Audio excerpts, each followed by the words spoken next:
Hola, muy buenas tardes a todos y bienvenidos a nuestro webinar Gestión pasiva y aportaciones periódicas, las sinergias de una combinación ganadora. En el webinar de hoy vamos a contar con la presencia de Ignasi Viladesau, que es el director de inversiones de MyInvestor. Ignasi, muy buenas tardes. Buenas tardes a todos. Y bueno, pues simplemente comentaros que el propósito del webinar de hoy es hablar un poquito más de la gestión pasiva, de la gestión indexada. Lo haremos desde una perspectiva, como siempre, muy divulgativa para aquellos de vosotros que a lo mejor no estéis tan familiarizados con el concepto o que tengáis a lo mejor alguna laguna. Empezaremos desde el principio, desde el concepto de índice y desde ahí iremos construyendo hasta el final. Y en el webinar de hoy no solamente queremos hablaros de gestión pasiva, sino que también queremos hablaros de esta forma de ahorro que son las aportaciones periódicas y cómo suponen pues, una combinación muy interesante a la hora de invertir en gestión pasiva.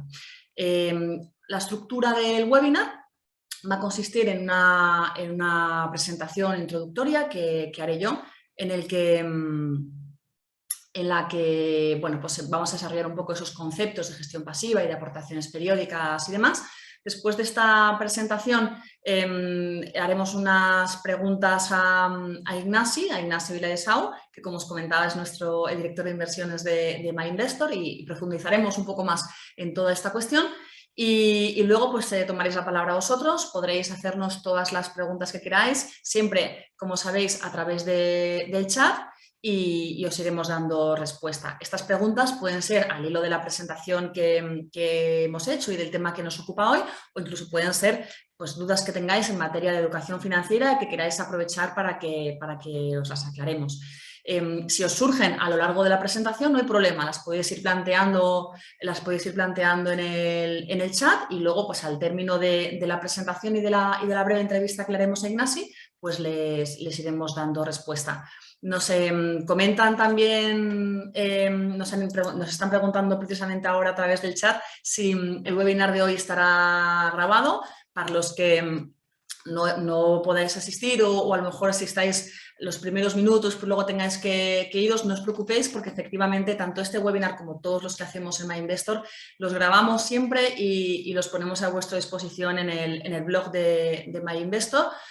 Tanto el webinar tanto la grabación del webinar como el podcast. Así que no os preocupéis, si podéis acompañarnos hoy, fantástico, y si no, pues ya sabéis que tenéis esa grabación a vuestra disposición. Así que, si os parece, comenzamos con esta presentación de la que os hablaba, en la que vamos a repasar un poquito estos conceptos de gestión pasiva y de aportaciones periódicas.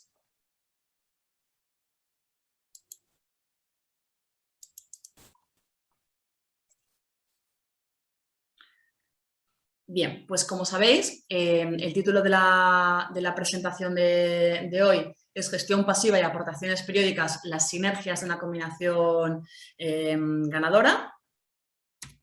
Y bueno, pues vamos a ver un poquito este concepto de qué es un índice, qué es la gestión pasiva versus la gestión activa, los pros y contras que presenta invertir desde la perspectiva de la gestión pasiva, qué son las aportaciones periódicas, qué ventajas ofrecen y un poco qué diferencias hay a la hora de invertir a través de aportaciones periódicas o bien a través de aportaciones puntuales. Y finalmente, pues os comentaremos también las carteras de fondos indexados que tenemos en MyInvestor, que siguen un poco esta filosofía de gestión pasiva y sobre las que, por cierto, también podríais programar aportaciones periódicas si lo deseáis. Bien, pues comenzamos con la base del concepto de gestión pasiva, que es el concepto de índice. Un índice en el terreno de la bolsa, un índice bursátil, es un indicador estadístico que permite saber cuál es la evolución que tiene una bolsa en su conjunto. Y para ello hace una selección de las principales empresas que cotizan en ese mercado, en esa plaza bursátil. ¿Para qué sirve entonces un índice? Bueno, pues si queremos saber cómo lo está haciendo un determinado mercado, pues por ejemplo la bolsa española o la bolsa americana. Podríamos ir analizando cómo lo hacen todas y cada una de las compañías que cotizan en esa plaza, ¿no? Que cotizan en ese mercado. Pero claro, eso podría llegar a ser muy, muy lioso, teniendo en cuenta que son más de 100 las compañías que cotizan en la bolsa española, son miles las que cotizan en Wall Street y además a la hora de valorar lo que hace cada una, ¿cómo sabríamos a cuál le damos más peso, ¿no? Si tendríamos en cuenta de la misma manera a la compañía más pequeña frente a lo que hace la compañía más grande. Entonces, los índices ayudan un poco a solventar este problema, porque están calculados de tal manera que son representativos de lo que hace un conjunto del mercado sin que tengamos que tomarnos esa molestia de analizar lo que hacen todas y cada una de las compañías que componen ese mercado para tener esa visión de conjunto, ¿no? O sea, los índices nos ofrecen esa visión de conjunto. ¿Los ejemplos más conocidos cuáles son? Bueno, pues en bolsa española ya sabéis que tenemos el IBEX 35, y luego, pues en la bolsa europea, uno de los más conocidos es el Eurostoxx 50. En Estados Unidos tenemos el Dow Jones y también el S&P 500. Y, por supuesto, los índices no solamente sirven para hacerse una idea de conjunto de cómo lo está haciendo un mercado bursátil, también sirven para representar la evolución de otros tipos de activos, como la renta fija, las materias primas, las divisas, etc. Cualquier activo financiero podemos ver podemos hacernos una idea de cómo evoluciona gracias a la figura del índice. Bien, ahora que sabemos lo que es un índice, ya podemos entrar en las diferencias que hay entre gestión activa y gestión pasiva. La gestión activa es una manera de invertir que busca seleccionar, volviendo otra vez al ejemplo de la bolsa, aquellas compañías que van a subir más que las demás, que se van a comportar mejor en el futuro, ¿no? Que van a revalorizarse más. Por tanto, su objetivo es hacerlo mejor que el conjunto del mercado. Como decíamos antes, la forma que tenemos de representar la evolución del conjunto del mercado es el índice. Bien, pues la gestión activa busca encontrar aquellos valores que van a hacerlo mejor que el índice. ¿Cómo lo consigue? Bueno, pues se vale de varias herramientas, como el análisis técnico o el análisis fundamental, se pueden combinar estas dos, etcétera, ¿no? Y por tanto, la figura del gestor, del inversor profesional, si hablamos de fondos de inversión, el gestor del fondo, pues la figura de este gestor es crucial porque tiene que ser capaz de encontrar, de seleccionar estas compañías que lo van a hacer mejor que las demás. Y esta es una tarea muy complicada. De hecho, la mayor parte de los gestores no lo consigue. De hecho, en 2019 el 90% de los fondos de bolsa española no consiguieron batir al IBEX con dividendos. Y de hecho, no solamente no lo consigue, sino que lo hace peor que el índice. Y dado que es tan complicado conseguir batir al índice, es por lo que tenemos en contraposición la gestión pasiva. La gestión pasiva es otra forma de invertir que parte de la base de que como batir al índice es tan difícil, pues es mejor imitar el comportamiento de ese índice. ¿Cómo se puede imitar con nuestras inversiones el comportamiento del índice, del conjunto del mercado? Bueno, pues replicando en nuestra cartera o en el fondo la composición de ese índice. Y de ese modo, pues la revalorización que obtendremos será la misma que la que obtenga el índice o muy similar. Es lo que, en palabras de John Bogle, que muchos de vosotros conoceréis, porque es, bueno, aparte de un gurú de las finanzas en general y fundador de la gestora Vanguard, pues es un gran defensor de la gestión indexada, ¿no? De la gestión pasiva. Él lo calificaba como no buscar la aguja, sino comprarse el pajar. ¿Para qué perder tiempo, ¿no? y energías en encontrar esa aguja en el pajar, esa compañía que va a hacerlo mejor que el conjunto del mercado, cuando puedes comprarte el pajar, ¿no? El mercado en su conjunto representado por la figura del índice. Bien, pues después que hemos visto un poco las diferencias entre la una y la otra, veamos, por tanto, cuáles son los pros y contras de la gestión pasiva. En el lado de los pros, bueno, pues como hemos visto, batir al índice es muy difícil. Por tanto, la gestión pasiva ofrece una rentabilidad superior a la media de los productos de su categoría, porque como no intenta batir al mercado, pues tampoco lo hace peor que el mercado y de ese modo consigue posicionarse por encima de muchos otros productos que invierten en ese mismo mercado. Además, Como veíamos antes, en la gestión activa, la que sí que busca batir al mercado, la figura del gestor es muy importante para que sea capaz de encontrar esas compañías que lo van a hacer mejor. En cambio, en la gestión pasiva, el gestor solo tiene que limitarse a imitar lo que hace el índice. Y, por tanto, las comisiones de gestión son más bajas, porque la figura del gestor, aunque es importante que esté allí, no implica pues tanto esfuerzo por su parte o tanto tiempo de análisis por su parte. Entonces, esas comisiones son más bajas. Como sabéis, el tema de las comisiones no es baladí, ya que se puede producir un efecto bola de nieve a lo largo del tiempo, ¿no? Entre un fondo que cobra un 1% y otro que te cobra un 2%, si vamos sumándole año tras año tras año la diferencia entre uno y otro, pues al final nos encontramos con porcentajes muy importantes de lo que se ha llevado, las comisiones de la rentabilidad del fondo. Con lo cual, el hecho de que las comisiones sean bajas es importante. Siempre es importante que sean proporcionales a lo que el gestor nos está ofreciendo. Pero bueno, en todo caso, cuanto más bajas sean, mejor. Y luego, además, la gestión pasiva tiene otra ventaja adicional importante, que es la sencillez. Son productos fáciles de entender para el inversor, porque al final se limitan a imitar el comportamiento de un índice, sin más. Mientras que muchos fondos, para poder batir a ese índice, llevan a cabo estrategias, bueno, pues que el inversor no siempre es capaz de entender bien, ¿no? Entonces, en ese sentido, son productos que el inversor entiende bien y que también es capaz de seleccionar con facilidad, porque al final los elementos que tiene que tener en cuenta un inversor a la hora de seleccionar un fondo de gestión pasiva son muy pocos, ¿no? Porque todos los fondos de gestión pasiva lo que quieren es replicar un índice. Entonces, el inversor con que busque precisamente que las comisiones sean lo más ajustadas posible y con que la réplica de ese índice sea lo más fiel posible, pues poco más tiene que analizar. Mientras que a la hora de seleccionar fondos de gestión activa, pues hay un grado de complejidad pues, algo superior, porque ya hay que ser capaces de encontrar a esos fondos que son capaces de hacerlo mejor que el mercado.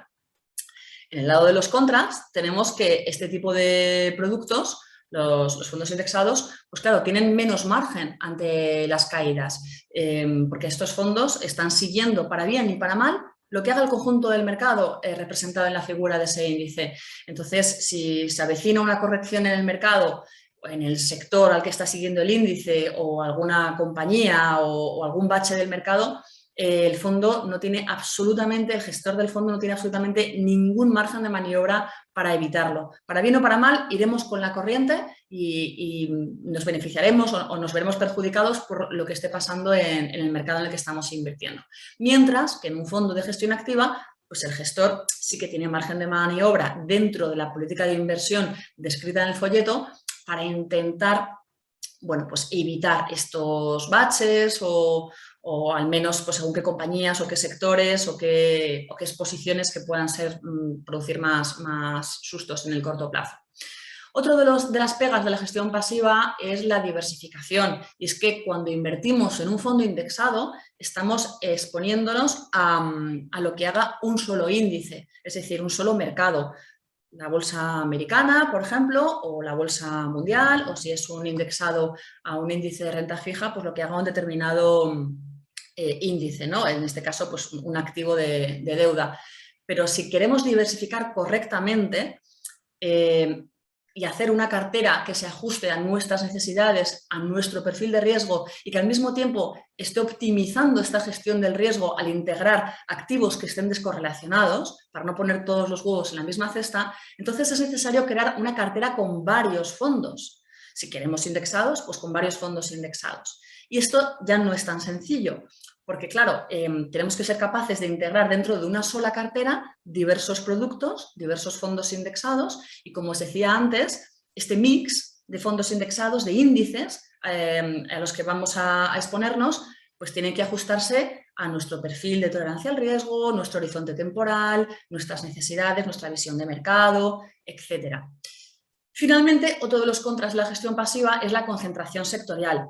No confundamos el hecho de estar siguiendo a un índice que es representativo de un mercado en su conjunto con que ese índice sea verdaderamente representativo de la economía que hay detrás de ese mercado. Por ejemplo, el IBEX 35 tradicionalmente ha sido un índice muy bancarizado en el que los bancos han tenido un peso muy, muy importante que no se corresponde con el peso que luego tienen en la economía española, mientras que hay otros sectores que sí que son muy importantes en la economía española y que a lo mejor están infrarrepresentados tanto en la bolsa española como en el IBEX 35. Con lo cual, al final, los índices, pues hay veces que esa composición sectorial que tienen es producto de las compañías que lo integran, que a su vez han sido seleccionadas en función de su tamaño bursátil y de la liquidez que tienen, y eso pues no siempre se corresponde con una estructura sectorial que haga justicia a la economía que hay detrás. O ya no que haga justicia o no a la economía que hay detrás, sino que muchas veces pues, nos está haciendo que sobreponderemos un sector frente a otro.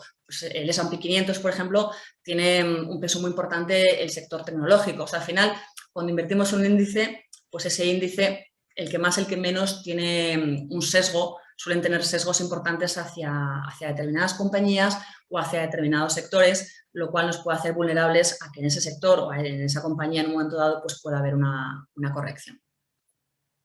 Bien, veamos ahora el concepto de aportaciones periódicas. Las aportaciones periódicas no es otra cosa que invertir una cuantía, un importe determinado de forma regular, periódica. Podemos hacerlo todos los meses, todos los trimestres o una vez al año, por lo menos con una cierta periodicidad. Es una estrategia que muchos de vosotros conoceréis como Dollar Cost Averaging, DCA, que, como os comento, significa que el inversor compra de forma periódica un producto o un activo financiero a lo largo del tiempo sin fijarse el precio al que cotiza. Es decir, no elige el mejor momento para invertir en función del precio que tiene el activo que le interesa, la compañía o el fondo de inversión, sino que invierte de una forma regular en el tiempo, al margen de que el momento parezca o no mejor para entrar o salir del mercado. O sea, es una estrategia de entrada en ese producto basada en la regularidad temporal. ¿Qué alternativa habría a esto? Bueno, pues podríamos invertir todo de golpe. Nos interesa un producto, nos interesa un activo y entonces decidimos un momento de entrada determinado y cada vez que dispongamos de liquidez para volver a invertir, pues elegimos el momento que queremos. No lo estructuramos de una manera regular en el tiempo, sino que decidimos cuál es el momento de entrada. ¿Qué riesgo tiene esto? Bueno, pues el riesgo conocido como el market timing, ¿no? Que es precisamente la posibilidad de encontrar el mejor momento para comprar o vender activos o para entrar o salir de un producto financiero como puede ser un fondo de inversión. Esto puede jugar a nuestro favor o puede jugar en nuestra contra según si acertemos o nos equivoquemos. Es decir, si queremos invertir en bolsa, por ejemplo, podríamos programar aportaciones periódicas a un fondo de bolsa pues una vez al mes, o bien podríamos decidir, bueno, voy a ver si soy capaz de averiguar qué momento es bueno, qué momento parece que es el inicio de una tendencia alcista y entonces elijo entrar en ese momento determinado. ¿Qué pasa? Que si efectivamente he encontrado ese momento, he sido lo suficientemente astuto para elegir el momento ideal, pues nuestra regularización va a ser mucho mejor porque compraremos más barato. Pero claro, si nos equivocamos puede ocurrir exactamente lo contrario. Entrar cuando pensamos que está barato, cuando en realidad está caro y el mercado está a punto de sufrir una corrección o una caída.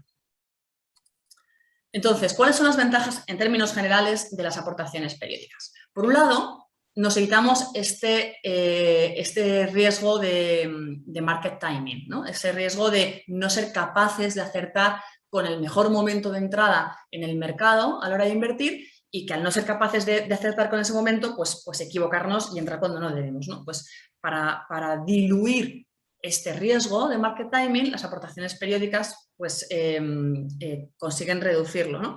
Porque al entrar, pues pongamos una vez al mes o una vez al trimestre, pues a veces comprarías cuando el mercado está barato, otras comprarías cuando el mercado está caro, pero no te la estarías jugando siempre a una sola carta, sino que al ir invirtiendo a lo largo del tiempo en diferentes momentos, pues de media, al final ni ganarías ni perderías, tendrías a diluir este riesgo.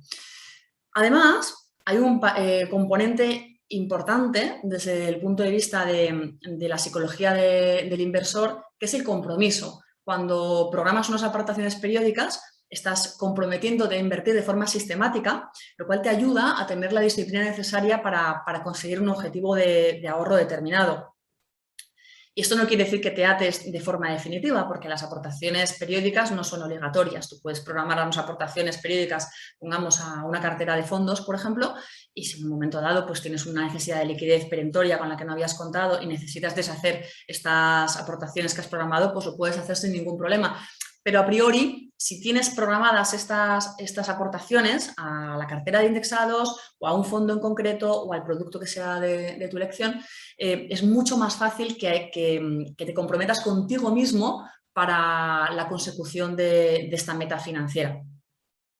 Y luego está el tema de la comodidad. Solo tienes que valorar cuál es la cuantía mensual que crees que puedes ahorrar, ordenar la transferencia periódica desde tu cuenta corriente al producto de inversión que hayas elegido y la orden se ejecutará de forma automática.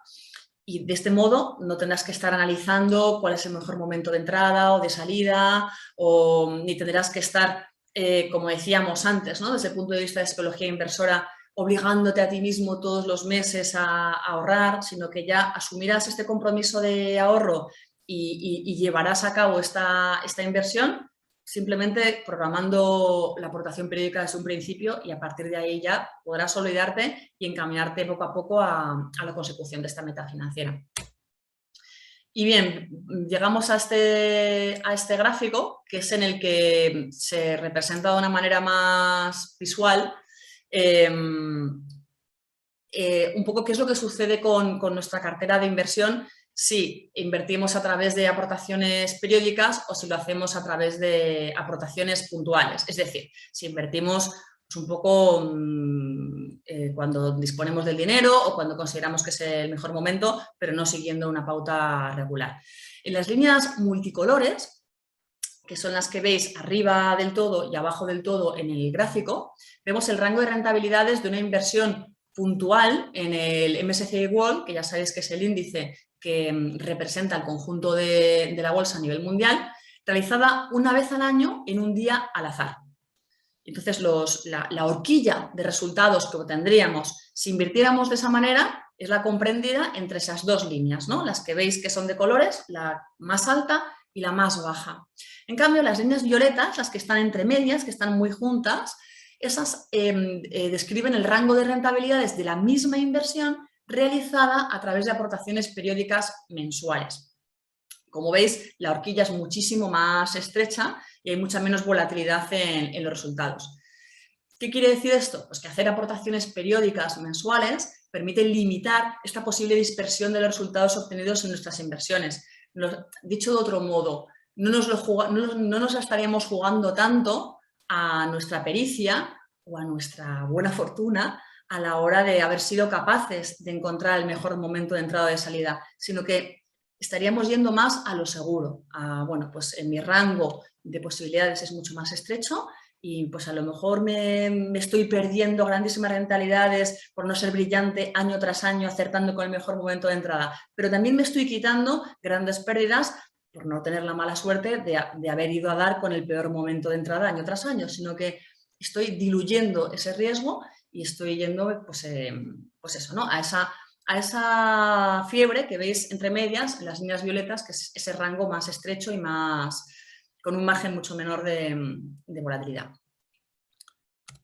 Y ya por último, queríamos hablaros nos reservábamos la última diapositiva para hablaros de uno de nuestros productos en MyInvestor, que son las carteras de fondos indexados y que pensamos que tienen mucho que ver también con el tema de hoy, porque aunan un poco esto que hablamos de la gestión pasiva y de las ventajas que aporta la gestión pasiva con la posibilidad de hacer aportaciones periódicas para ir ahorrando poco a poco, paso a paso, mes a mes, hasta la consecución de esa meta financiera que nos propongamos. En el caso de MyInvestor, las carteras ofrecemos un servicio de gestión discrecional de carteras. ¿Y esto qué quiere decir? Bueno, pues que nosotros tenemos varias carteras creadas y cada una con un perfil de riesgo diferente. Las hemos bautizado como carteras musicales y cada uno de estos perfiles de riesgo tiene el nombre de un estilo musical que, como os podéis imaginar, pues van acordes un poco a ese nivel de riesgo que tiene cada una de las carteras. Cada cartera está integrada por fondos indexados y lo que diferencia una cartera de otra es el porcentaje que hay en fondos de bolsa o en fondos de renta fija. Dicho de otro modo, el nivel de riesgo que tiene cada una de esas carteras, porque ya sabéis que la bolsa implica más riesgo, aunque también más posibilidades de rentabilidad, mientras que la renta fija tiene un comportamiento más estable, con menos volatilidad, pero los retornos que ofrecen en largo plazo también suelen ser más moderados. Entonces, ese mix entre bolsa y renta fija es lo que va a determinar el nivel de riesgo y, por tanto, el perfil de cada una de estas carteras. ¿Cómo puede saber un inversor interesado en una de estas carteras cuál es la que mejor se ajusta a sus necesidades? Bueno, pues hace un test online y nosotros, pues después de este test, le decimos cuál es la cartera que mejor se ajusta, ya no solamente a su perfil personal como inversor, sino a su objetivo financiero. Porque al margen de que seas una persona con mayor o menor tolerancia al riesgo, tu propio objetivo financiero también va a determinar el nivel de riesgo que tienes que asumir. O sea, no es lo mismo que estés ahorrando para la jubilación y que eso vaya a ocurrir dentro de 30 años o 40 años, en cuyo caso puedes asumir más riesgo, que estés ahorrando para una meta financiera que quieras alcanzar dentro de 2 años o de 3 años. Porque en ese caso tendrás que asumir una estrategia más conservadora, porque si no, esa volatilidad que afecta a la bolsa en el corto plazo, pues te puede afectar más. Entonces, el test se basa un poco en todas estas cuestiones y arroja como resultado la cartera que mejor se ajusta a tus necesidades. Aquí tenemos las rentabilidades que han obtenido nuestras carteras desde el lanzamiento y, bueno, pues que como veis a cierre de octubre, pues los resultados, mérito de Ignasi, están bastante bien. Además, otra cosa en la que nos sentimos orgullosos son las comisiones, que como os comentábamos antes son muy importantes, especialmente en el mundo de la gestión indexada. Y en este sentido tenemos unas comisiones que son imbatibles, una comisión de gestión del 0,15 y una comisión de custodia del 0,15. IVA incluido. Y luego además el TER de los fondos de la cartera, es decir, las propias comisiones de cada uno de los fondos en los que están invirtiendo las carteras, también son bastante reducidas, ¿no? Procuramos que así sea. Las carteras se puede invertir en ellas desde 150 euros y bueno, pues también se pueden programar aportaciones mensuales, como veíamos antes. Son carteras, además, que no solamente aportamos el diseño de la cartera, sino que además las gestionamos, lo cual quiere decir que hacemos rebalanceos sistemáticos para asegurarnos de que la cartera se ajusta siempre a tu nivel de riesgo, a tus necesidades y también ajustando un poco a nuestra visión de mercado.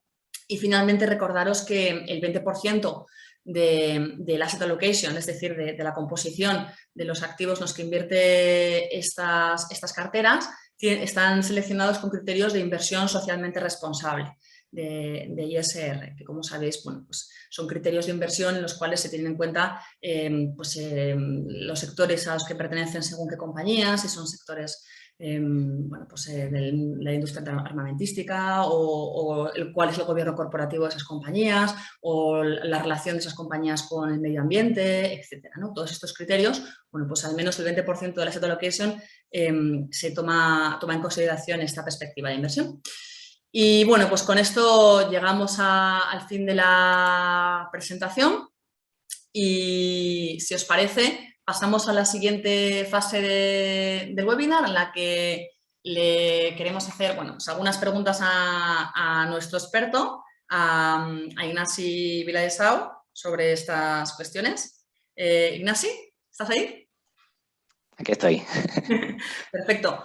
Bueno, pues antes comentábamos, Ignasi, que solemos decir que acertar con el mejor momento de entrada o de salida del mercado es una tarea muy complicada, hasta el punto de que puede ser recomendable optar por las aportaciones periódicas para no tener que enfrentarse a este riesgo, ¿no?, del market timing. Y esto que comentamos lo decimos porque en realidad hay muchos estudios que han analizado esta cuestión y que indican que la mayoría de los inversores no consigue acertar con el market timing. O sea, que es una estrategia de inversión, la de jugar al market timing, que no es tan fácil que salga bien. O sea, eso de acertar no, es más complicado de lo que parece, incluso para los inversores profesionales. Entonces, la pregunta que te quería hacer, Ignasi, es ¿por qué es tan complicado acertar con el momento de entrada o salida al mercado?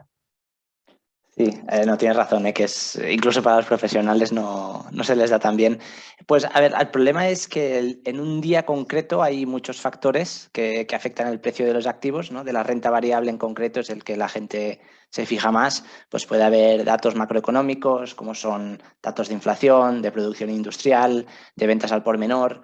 Puede haber noticias como que hay tensiones geopolíticas entre dos países o que un país ha puesto nuevos aranceles proteccionistas o, bueno, cosas buenas, ¿no? También como que se anuncia un estímulo fiscal, como durante la fase del COVID, la fase inicial, o se anuncia un estímulo monetario. Entonces hay mil cosas que en un día en concreto mueven el mercado. O sea, que intentar acertar el día óptimo para invertir es como intentar acertar que mañana no haya ninguna noticia que mueva el mercado y eso, pues la verdad es imposible. Y es que a corto plazo pues hay mucho ruido y la señal, lo que mueve el mercado de verdad, el subyacente, casi ni se oye. En cambio, a largo plazo, bueno, ¿por qué tiene sentido invertir? Porque o sea, la señal a largo plazo es mucho más fuerte que el ruido, porque realmente lo que importa para la bolsa, para las acciones, es los beneficios de las empresas. O sea, qué beneficios puede generar la empresa. Y eso no cambia cada día. Los beneficios son estables, bastante estables, cambian de vez en cuando, pero no tanto como las cotizaciones. Entonces, yo puedo tener una buena idea de una buena empresa que me gusta lo que genera, me gustan todos los ratios, me gusta todo, pero el mercado puede decidir que mañana hay una mala noticia y hunde la cotización. Y entonces, a medio plazo, si he escogido bien y he hecho el análisis bien, pues seguramente acertaré. Pero el punto de entrada depende de muchos otros factores que no controlo, ¿no? Las noticias, los datos, todo eso fuera de mi control. Uh-huh. Y bueno, otra de las ventajas de las aportaciones periódicas, como veíamos antes, Ignasi, es que nos ayudan a adoptar un compromiso de ahorro, ¿no? ¿Qué claves debe tener en cuenta un inversor a la hora de determinar el importe de esas aportaciones? A ver, hay que hacer un poco de ingeniería, ¿no? Hay que cuadrar objetivos y realidad actual y tener un plan para conectarlo. ¿No? Yo puedo decir, vale, pues yo quiero comprarme un piso en 5 años, pero no tengo nada ahorrado y hago los números y me sale que tengo que ahorrar, pues no sé, una brutalidad, ¿no? 1.000 al mes. Pues tampoco es plan de estar 5 años comiendo sopa y vivir con los padres, no sé. O sea, que al final el objetivo no es asequible y entonces igual pues lo tengo que mover a 7 años o mirar otra zona de la ciudad, lo que sea. Pero para mí lo importante de los objetivos financieros es que realmente tú tienes el control. No es como en el trabajo que te dicen esto para mañana y no te priorizan, ¿no? Las dos cosas para mañana. Bueno, pues lo intentaré, pero no se puede. En cambio, en las metas financieras, en los objetivos, tú eres tu propio jefe y puedes decir, bueno, pues sí, 5 años lo voy a conseguir y voy a dejar este otro, no sé, este otro objetivo que es comprarme un coche, pues lo voy a dejar y puedo repriorizar. Así que lo bonito de estas importaciones es que me conectan, ¿no? La realidad actual y el objetivo haciendo un poco de números. Lo segundo que es, bueno, intentar ahorrar y aportar tanto como se pueda, sí, o como te sientas cómodo, sí, pero al principio, si no tienes nada, tienes que generar un poco de colchón, ¿no? Hablan de 2 o 3 meses de salario en una estrategia muy conservadora. Puede ser una cuenta corriente, que entonces es pues, lo más conservador, ¿no? Sabes que ahí no te va a dar nada, o una estrategia de un fondo muy conservador que te sientas confortable y que puedas ahí tener tu colchón de seguridad. Y eso, pues sí, o sea, para alguien que no tiene nada y está empezando, yo recomendaría empezar por un pequeño colchón o en paralelo fabricar este pequeño colchón y cuando se ha acabado el colchón, entonces sí, todas las aportaciones a la estrategia más agresiva. Hay que recordar que al final el dinero que destinemos para la inversión tiene que ser un dinero que estemos dispuestos a no tocar durante un periodo determinado. Entonces, para que sea un dinero que sepamos que no vamos a tocarlo, pues tenemos, como dice Ignacio, que disponer de un colchón para que si tenemos una necesidad puntual de liquidez, podamos recurrir al colchón y no a las inversiones. Las inversiones a priori, lo ideal es no tener que tocarlas y dejarlas trabajar, dejarlas pues eso, ¿no? Crear esos rendimientos que tú esperas y por eso hay que tener el monedero lleno por si acaso hay una necesidad puntual de liquidez y ya después de ese monedero pues se puede invertir. Las virtudes de las aportaciones periódicas están claras, pero más allá de programarlas, ¿qué debe hacer un inversor que dispone de una cantidad inicial para invertir? Porque esta es una pregunta, Ignasi, que nos hacen de vez en cuando. Y claro, hay disparidad de criterios al respecto. Hay quien propone invertir esa cuantía inicial para diluir el efecto timing, dividirla en sucesivas aportaciones periódicas, pero luego están la filosofía Boglehead, para la que el mejor momento de invertir es ayer y que te dirían que si tienes dinero disponible para la inversión, ya, o sea, ya te está quemando las manos, o tienes que invertir sin pensarlo más, ¿no? Entonces, ¿tú cómo lo ves, Ignasi? Al margen de las aportaciones periódicas, como te digo, si además de aportaciones periódicas alguien tiene un dinero y lo quiere invertir, ¿tú qué consejo le darías? Pues yo lo que me preguntaría es, ¿cuán rápido repones este ahorro? Es decir, ¿cuán grandes van a ser las futuras aportaciones comparado con la cantidad inicial? Entonces, bueno, pues casos posibles, así un poco extremos. Pues una persona que tiene un montón ahorrado en la cuenta corriente, o sea, sin riesgo, pero ya no tiene capacidad de ahorro, ya nunca más va a aportar nada. Esa persona, yo a mi entender, le diría escalonar, entrar escalonadamente y en vez de ponerlo todo de golpe. Luego, el caso extremo contrario, ¿no? Pues un chaval que tiene 200 euros ahorrados, pero ahorra 200 al mes, pues que le ponga todo de golpe, o sea, escalonar no tiene sentido. Y luego, pues por desgracia, todos estamos en un área gris en medio, ¿no? Pero a veces sí yo pienso en un poco el ratio de aportación entre capital inicial y otro caso, pues no tan extremo, positivo, pero no tan extremo, pues sería alguien que tiene 20.000 euros y que ahorra 400 al mes. Pues ¿esto qué es? Yo pienso, vale, 400 al mes, en un año aporta el 25% de su cartera, más o menos. Pues ahí yo lo pondría todo de golpe. Porque mira, si al día siguiente cae, pues durante un tiempo, un año, lo que sea, estará incrementando su cartera muy rápido a buenos precios. Y al final es este porcentaje que yo creo que es un poco subjetivo, pero para mí, por ejemplo, 25% me parece que yo lo invertiría todo de golpe y vas bajando igual por debajo de 10, pues igual mejor escalonar, ¿no? Pero al final es un poco lo que tú sientas, pero yo miro este ratio. ¿Cuán significativas son las aportaciones comparado con lo que ya tienes y quieres invertir al principio? Uh-huh. Y ya finalmente, Ignasi, estamos hablando de las ventajas de la gestión pasiva y de las aportaciones periódicas, porque bueno, pues nos permiten invertir de forma sistemática, con un estilo de gestión transparente, comisiones bajas, etc. O sea, casi programar tu inversión y olvidarte. Pero me pregunto si son igual de útiles las aportaciones periódicas a la hora de invertir en gestión activa. Es decir, si en lugar de estar hablando, por ejemplo, de una cartera de indexados como las que ofrecemos en MyInvestor, estuviéramos hablando de una cartera de fondos de gestión activa, alguien pues, que se construyera su propia cartera pues, con fondos de diversas gestoras, nacionales o internacionales, de gestión activa, una cartera que le guste, etcétera. ¿Tiene el mismo sentido hacer aportaciones periódicas a una cartera de estas características? O quizá al incorporar el riesgo gestor ya no sea tan buena idea lo de invertir de forma automática y merece más la pena seguir más la evolución del producto, o sea, estar más pendientes, ¿no? de qué es lo que están haciendo estos fondos y no programar y olvidarte como con una de indexados. ¿Cómo lo ves tú? Yo creo que sigue siendo útil tener la disciplina de poner lo que sea X cada mes, porque sí, o sea, los mercados tienen periodos buenos y malos y los gestores y las gestoras pues les pasa lo mismo, ¿no? Tienen periodos buenos y malos. E intentar acertar, dices, vale, el gestor lo acaba de hacer mal, ¿qué quiere decir? ¿Que lo hará peor o que ahora justamente es cuando va a girar y va a subir? Pues un poco el market timing del riesgo gestor yo también lo veo difícil. Dicho eso, lo que sí tiene sentido es periódicamente comprobar que este fondo te gusta todavía.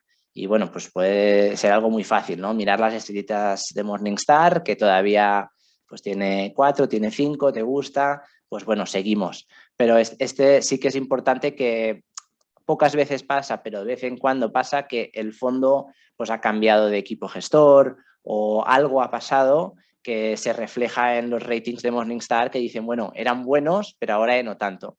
Entonces, yo qué sé, pues una vez al año, cuando sea, revisar que lo que tienes continúa teniendo sentido y tienes la confianza, ¿no? de que son los fondos adecuados. O sea, que hay como un manager timing, ¿no? Que también tendríamos que evitar. de Sí, intentar hay que... saber cuándo el gestor está perdiendo su capacidad de batir al mercado. Hay que dejarles trabajar a los gestores muchas veces, ¿no? Y darles un tiempo para, bueno, como a los entrenadores de fútbol. Metáfora en la que mejor no me meto porque... Bueno, pasamos ya al turno de preguntas. Varios asistentes han ido dejando ya sus preguntas, las vamos a ir leyendo. Y respecto a los demás, pues ya sabéis, si tenéis cualquier duda relacionada con estas cuestiones, pues no dejéis de ponerla aquí en el chat y las vamos viendo. Comenzamos con una pregunta de Rosa, que además Emilio hacía otra un poco en el mismo sentido, y es, Ignasi, en estos tiempos de estanflación a los que posiblemente nos enfrentemos, ¿cuál crees que es el mejor tipo de fondos en los que se puede estar? ¿O crees que es mejor estar en liquidez? ¿Cuál crees que es la mejor estrategia? Emilio, por ejemplo, lo planteaba desde la perspectiva de cómo le puede afectar la inflación a los fondos índice. Si es mejor entrar o esperar o... Sí, al final aquí estamos hablando de un poco de asset allocation y luego de si coger un gestor que quizá navegue este escenario mejor que un indexado, ¿no? O sea, son las dos cosas. Yo como lo veo es liquidez probablemente es una mala idea y la razón es porque así como en periodos de stagflation anteriormente podíamos ver que los tipos a muy corto plazo subían, yo esta vez no lo veo en la zona euro. Es decir, no va a llegar otra vez el momento en que nos van a pagar 4% por tener ahí un depósito a la vista, que eso conceptualmente sería el cash, bueno, sería una expresión de tener liquidez, ¿no? Que es dinero a la vista. Así que yo liquidez no lo tendría.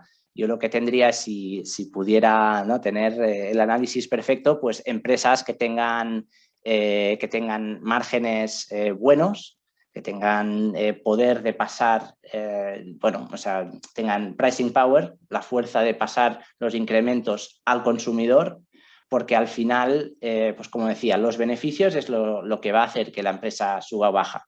Si la empresa genera beneficios durante ese periodo y demuestra que puede seguir generando beneficios, pues no pasa nada. Entonces ahí, pues el ejemplo, o sea, otra cosa que quiero tocar es stagflation tiene muchos sabores, ¿no? Como las piruletas. Pues si miras, por ejemplo, yo voy a comprar café por algunas mañanas, los sábados, y ahí me cobran, bueno, mucho más de lo que sé que cuesta hacer este café, pero bueno, yo lo pago. Entonces, esa cafetería claramente tiene pricing power y si en vez de cobrarme 1,5 € me cobra 2, pues yo igual o sea, lo pagaría seguramente. Entonces, pues este es un ejemplo de a ellos la inflación les da un poco igual. La inflación del grano de café, pero al final el grano de café, pues que son céntimos de toda la taza.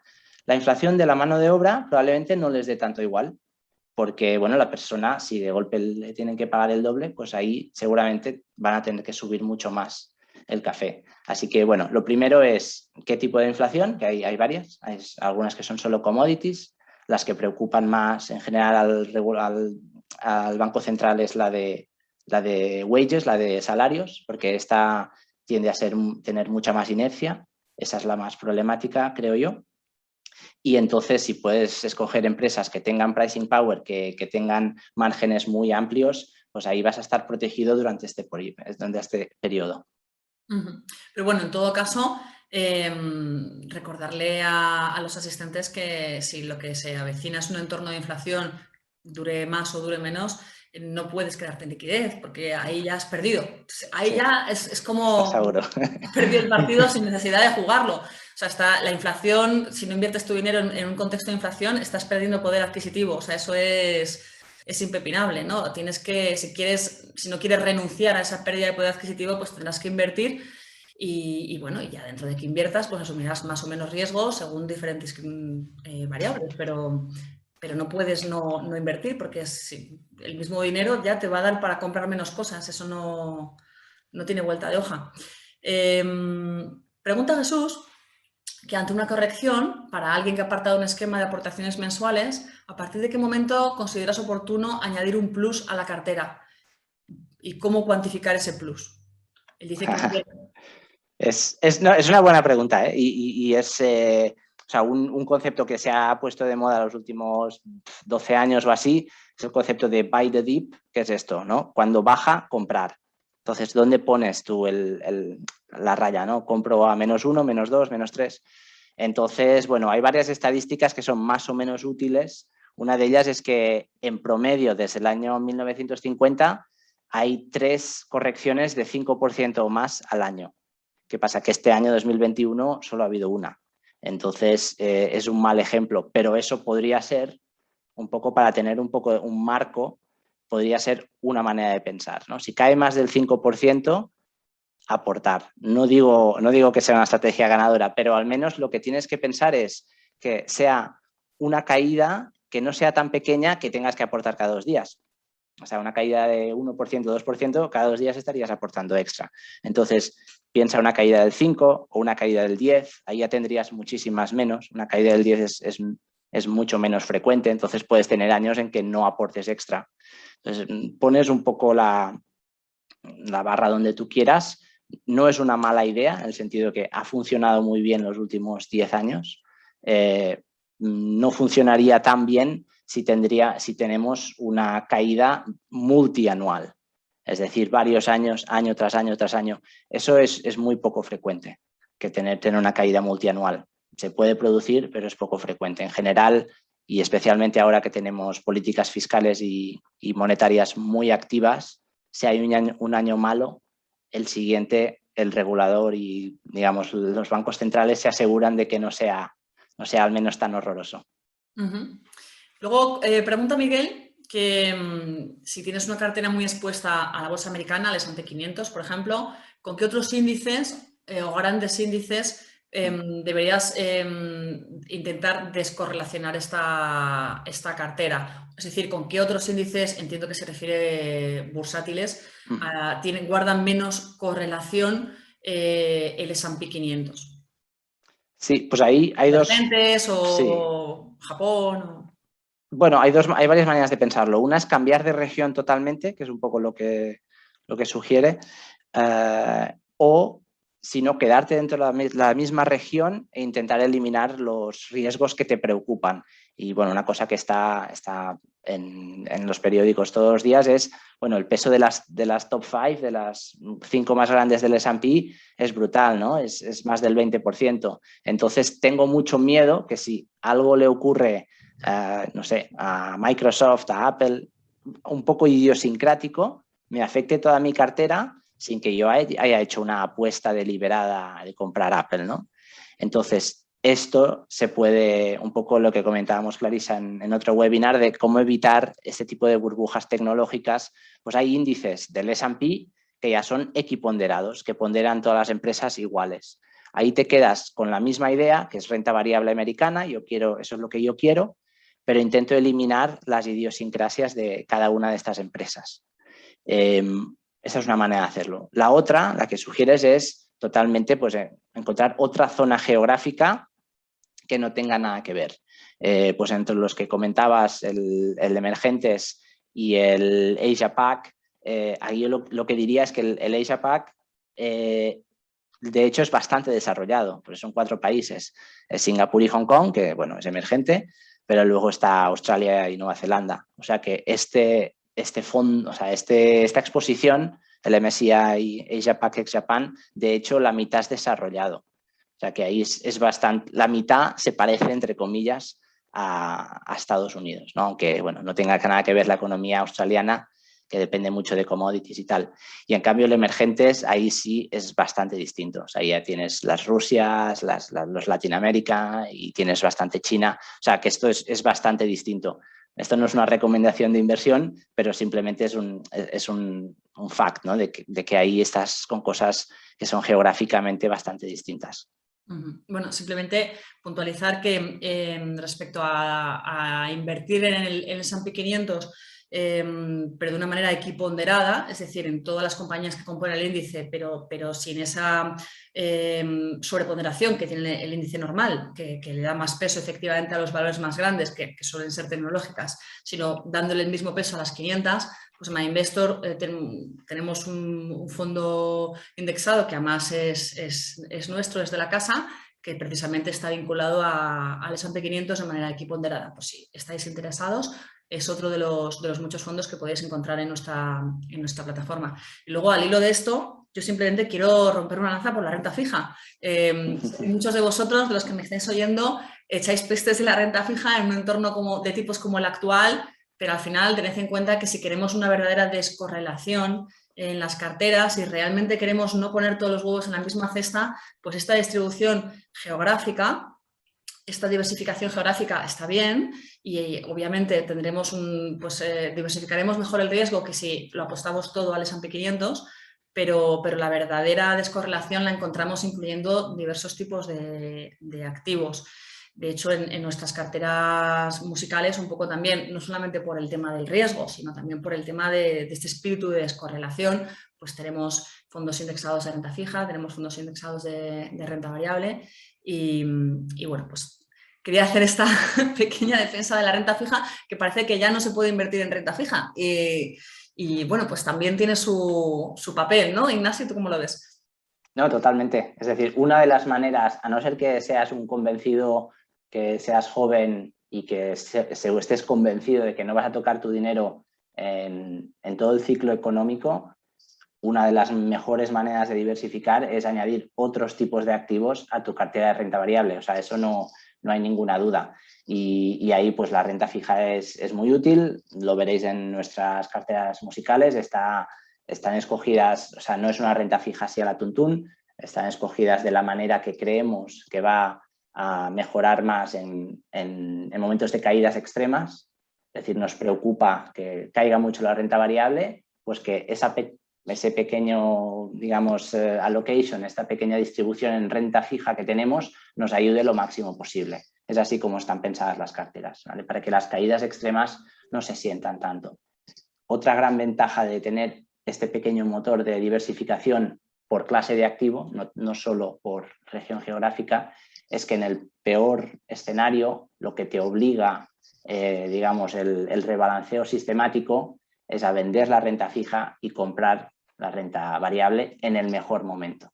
Entonces, eso es otra de las ventajas de un rebalanceo sistemático, es que te obliga a hacer lo correcto aunque no quieras. Y bueno, eso es el caso en todos los robo-advisors que hacen rebalanceo sistemático, van a tener esta gran ventaja. Pero en nuestro caso, como nos intentamos protegernos de las grandes caídas, es en ese momento, cuando la renta variable está más deprimida, que vamos a comprar más. Ya por diseño, no porque yo tenga una bola de cristal, sino eso está hecho por diseño.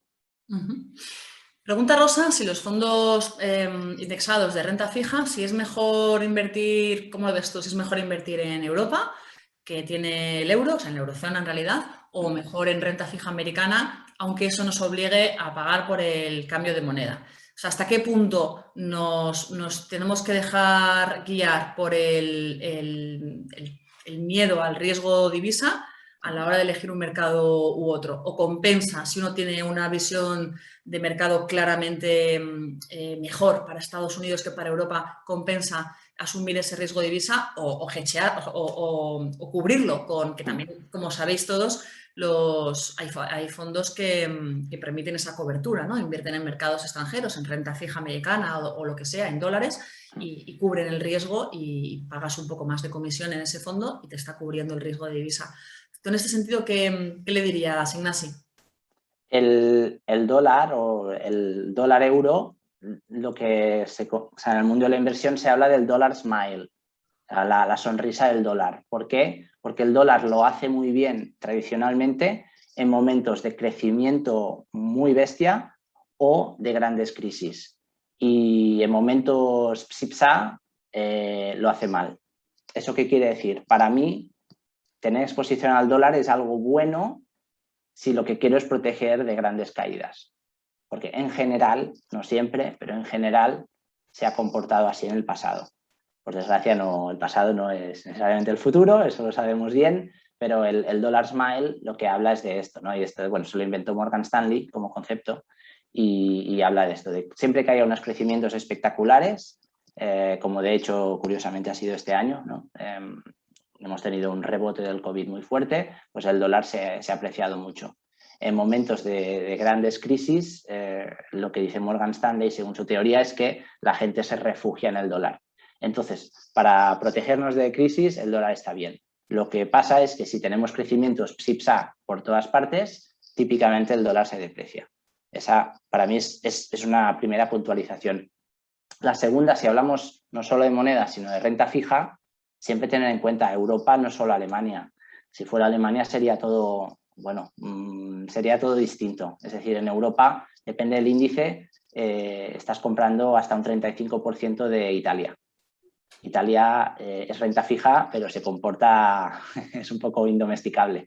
Es decir, Italia tiene momentos, si miras un chart del 2018, perdón, en que pues, ganó las elecciones un partido que se suponía que no era tan normal, digamos, que era un poco de extrema según el mercado, un poco extremo, pues los bonos italianos bajaron mucho de precio, subieron los tipos de interés mucho en Italia.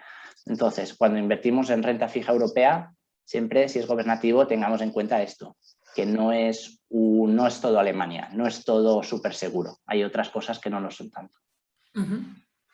Luego nos pregunta Vicente una duda que además nos suele llegar con cierta frecuencia, y es que si programas una aportación periódica para el día 30, pongamos, de cada mes, si la compra se efectúa a precio de cierre de ese día. Esto tiene su intríngulis, ahora os lo explicará en mayor detalle Ignasi, pero si tú programas una compra, se hará el valor liquidativo de ese día. Ahora, ¿cómo se calcula ese valor liquidativo? Ya no es tan sencillo, porque depende de la hora a la que se produzca la orden, depende de la gestora si ese valor liquidativo está reflejando el precio de los activos en los que invierte del cierre del día anterior o del siguiente, si ese índice, a su vez, al que está replicando el fondo, está invirtiendo en diversos mercados con diferentes usos horarios. O sea, puede llegar a ser más, bueno, ahora os lo voy a explicar en Ignasi, con más detalle, pero bueno, a lo que sí que se va, como sí que se va a producir esa compra, es al valor liquidativo del día, ¿verdad, Ignasi? Sí, bueno, de hecho lo has contado bien porque la casuística es tan amplia, incluso dentro de una gestora. O sea, puedes tener un Vanguard que dices, bueno, es la misma gestora. Pues dentro del abanico Vanguard hay algunos que tienen hora de corte a las 10 de la mañana y otras horas de corte a las 2 de la tarde. Es decir, cada fondo, cada gestora tiene como dices tú, su intríngulis. ¿Eso qué quiere decir hora de corte? Quiere decir que puede que vaya al valor liquidativo del mismo día si la aportación ha sucedido por la mañana, antes de la hora de corte, y si no, irá al valor liquidativo del día siguiente. Para añadir complejidad, algunas gestoras piden un día de preaviso. Es decir, aunque la hora de corte sea a las 10, es la hora de corte para el valor liquidativo del siguiente día. O sea, tiene su complejidad. Yo, para mis aportaciones personales, siempre considero que digo, será para mañana. Es decir, si quiero sí o sí que entre el 30, nuevamente la programo para el 29.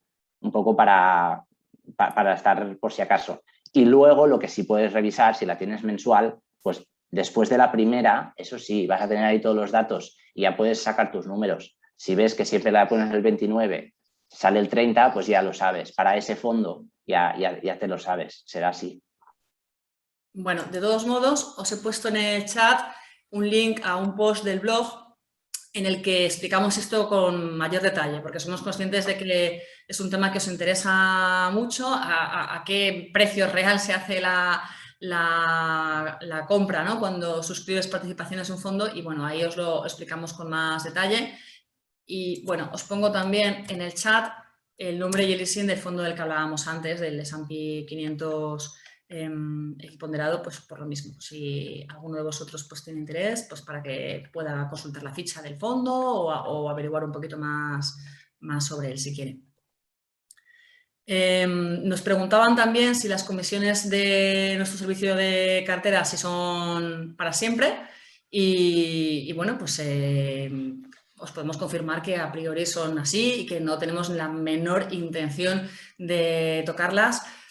Bueno, para siempre, pues es que para poder decir honestamente que son para siempre tendríamos que tener un compromiso ante notario por escrito de que va a ser así. No sabemos qué va a suceder dentro de unos años, pero sí que os podemos decir de forma completamente honesta y transparente que nuestra intención es que sean las que son. No es una cosa promocional, no son unos meses, sino que lo tenemos dimensionado de esa manera para que esas sean las comisiones. Queremos que sean un servicio particularmente con costes particularmente bajos y además es sostenible, ¿no? Porque yo creo que una de las grandes ventajas de los robo-advisors es que como tenemos esta ventaja de la automatización, eso nos permite abaratar los costes y por eso podemos ofrecer unas comisiones tan reducidas por un servicio que pues, durante años ha estado ofreciendo la banca, sobre todo la banca privada, pero claro, con unos costes de gestión muchísimo más elevados. Bueno, pues ahora en la nueva era de la neobanca, de los robo-advisors,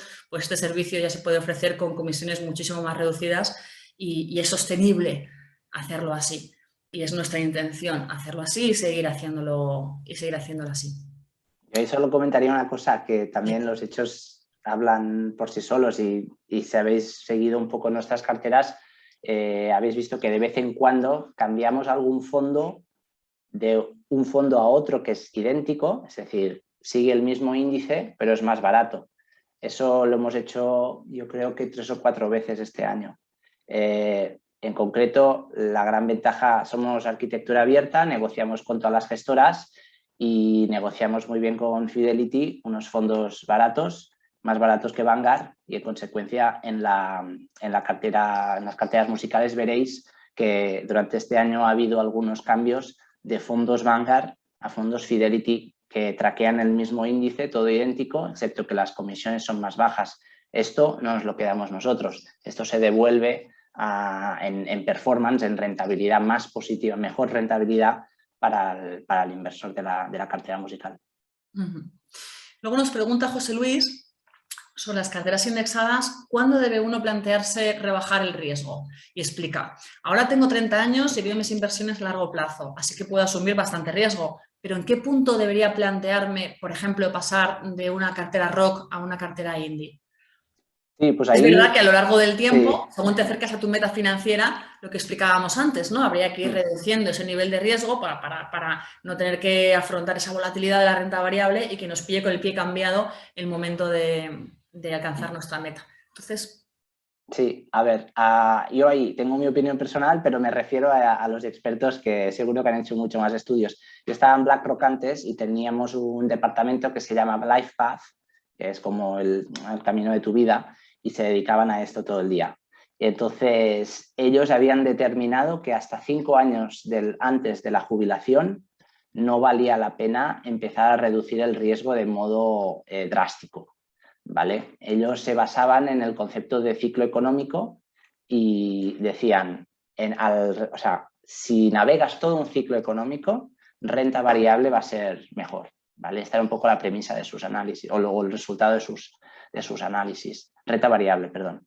Un ciclo, o sea, si navegas todo el ciclo económico, renta variable va a ser mejor. En consecuencia, asumiendo que te jubilas a los 67, según BlackRock LifePath, hasta los 62 deberías tener todo el riesgo que tú te sientas cómodo, pero todo el riesgo. Y de los 62 a los 67, ahí sí lo vas bajando drásticamente hasta que estás en la etapa de sacar dinero, que ahí el riesgo es bajo. No es cero, tienes siempre un poco de renta variable ahí, pero lo bajas bastante drásticamente en un periodo de 5 años. Bueno, luego está la regla de 100 o la Bueno, regla sí. de 110, bueno, es que no hay reglas específicas que haya un consenso de toda la industria al respecto, ¿no? Sí. Aquí la idea al final es, por lo menos, quedaros todos con la idea intuitiva de que a medida que te aproximes al momento temporal en el que quieres haber concluido ya tu inversión y poder recuperar ese dinero que has invertido, ¿no? O sea, cuando venza esa inversión y quieras obtener ese dinero para gastarlo en lo que tenías pensado, pues a medida que se acerque ese momento, pues tenéis que ir reduciendo riesgo. Pues, ya hay todo tipo de teorías y todo tipo de estrategias. Pregunta Miguel, que es un poco una cuestión que hemos estado viendo antes al hilo de la pregunta de otro de los asistentes, si se puede mejorar la rentabilidad de las aportaciones periódicas aumentando las aportaciones en mercados bajistas y reduciéndolas en mercados alcistas. O sea, yo creo que sí. La parte de la ecuación que tengo más clara es el concepto de buy the dip. O sea, cuando se cae mucho, sí que tiene sentido. Si tienes 200 eurillos más, pues los pones. Reducirlas en periodos alcistas, esto es muy complicado, porque empíricamente los mercados tienen momentum, tienen una cierta inercia en los precios.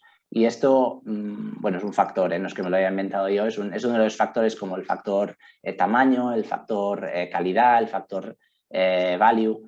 Entonces, esto no se sabe explicar mucho por qué desde un punto de vista teórico, pero dado que a veces las acciones tienen un cierto momentum, una cierta inercia en la subida, es difícil decir, vale, ahora ha subido tanto que ya no va a subir más. Eso yo lo veo complicado, pero sí que cuando hay una gran caída, yo creo que tiene sentido aportar un poco más si puedes. Vale. Y preguntan también, Ignasi, ¿qué opinas sobre la estrategia Value Averaging, la de Edelson, en contraposición a esto del Dollar Cost Averaging, la del profesor de Harvard, la del Value Averaging? ¿Crees que tiene sentido o...? No sé, aquí yo no te sabría, no tengo una opinión, la verdad. O sea, no sé si tú la tienes con tus, con tus teorías, pero no. Bueno, o sea, es que al final todo depende de hasta qué punto nos pensemos que somos capaces de acertar con el momento del timing. O sea, si creemos que no, si nos fiamos un poco de lo que otros estudios han indicado al respecto y de que nuestros conocimientos no van a ser los suficientes, pues quizá lo mejor sea marcar una fecha regular de entrada y salida y hacerlo de esa manera. Preguntan también qué papel cumplirían dentro de una cartera como las que estamos mencionando hasta ahora, la inversión en oro y en activos inmobiliarios. Bueno, que tienen un componente de descorrelación muy, muy importante con respecto a la bolsa y con respecto a la renta fija. Además, mira, ahora que ya que nos lo comentas, el tema de la inversión inmobiliaria, justo hoy en My Investor estrenamos una nueva posibilidad de inversión para nuestros clientes que, bueno, pues no está relacionado con el objeto del webinar de hoy, pero ya que lo mencionáis, pues a partir de hoy damos la posibilidad de invertir en crowdfunding inmobiliario, que es una manera también de ganar exposición al sector inmobiliario, que como os digo, pues es otra manera de introducir activos alternativos en nuestra cartera, más allá de la renta fija, más allá de la renta variable, para que ese mix sea lo más variado posible, para no poner todos los huevos en la misma cesta. Y bueno, luego es un tipo de activo que tiene sus propias ventajas intrínsecas, ¿no? Tiene buenas perspectivas de revalorización y puede ser muy, muy interesante. En concreto, para los que no estéis muy familiarizados con el concepto de crowdfunding, pues el crowdfunding es un poco hacer causa común con otros muchos inversores para invertir de forma conjunta en un proyecto. En este caso, crowdfunding inmobiliario, hablaríamos de invertir en promociones inmobiliarias o proyectos inmobiliarios. Y bueno, lo hacemos de la mano de un partner que es uno de los, vamos, una de las grandes plataformas de crowdfunding más profesionales y con más expertise al final en este tipo de inversiones que es Urbanitae. Y bueno, si os interesa este tipo de inversión, os animamos también a que os deis una vuelta por nuestra web, por la web de My Investor y que exploréis un poco esta nueva vía que ponemos a vuestra disposición para que tengáis todavía más variedad a la hora de construir vuestra cartera y de elegir el tipo de inversiones que más os interesen. No sé si quieres añadir alguna cosa más, Ignasi. No, a mí, la verdad, bueno, el crowdfunding inmobiliario me parece súper interesante y hemos escogido este partner porque son los mejores. Así que, bueno, pero eso es, yo creo que nos vamos un poco del topic. ¿Tiene sentido tener inmobiliario? El crowdfunding es inmobiliario en directo, es decir, tú vas a ser propietario directamente de un trocito de un edificio. En las exposiciones de las que hablabas, no me acuerdo quién lo preguntaba, pero son exposiciones indirectas a este tipo. O sea, los REITs, por ejemplo, es una exposición indirecta a través de una empresa que tiene un portfolio de oficinas y lo que sea, pero al final no es que tú eres propietario directamente de los edificios, sino es indirecto. Y el oro, bueno, sí, es un activo real, pero al final yo lo que siento con los REITs y con el oro es que tienen un componente de real rates, es decir, se parece mucho a un bono en la manera en cómo se mueve a veces. Y esa es la parte que no me gusta tanto. Su correlación a veces es muy fuerte con los tipos de interés reales después de la inflación y a veces, en cambio, no tiene tanta correlación, ¿no? Como hemos visto este año, esas correlaciones se rompen a veces. Y para construir una cartera, sobre todo como una cartera como las musicales, en las que queremos saber exactamente lo que está pasando, qué va a pasar en el peor worst case escenario, cuando las cosas caen, cuando las cosas suben. Este tipo de stress test, las correlaciones menos estables en general son difíciles de modelizar. Esa es la realidad.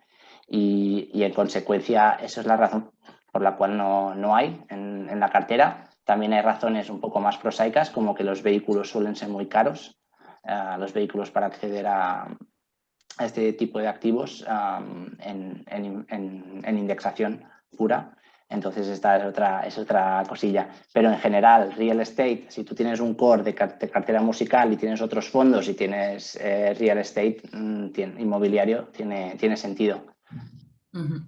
Pregunta Lorena, por cierto, que es un robo-advisor, que estamos manejando ese concepto, pero bueno, es verdad que no lo hemos aclarado. Al final, un robo-advisor lo que hace es asesorarte a la hora de construir una cartera de productos financieros o una cartera de valores.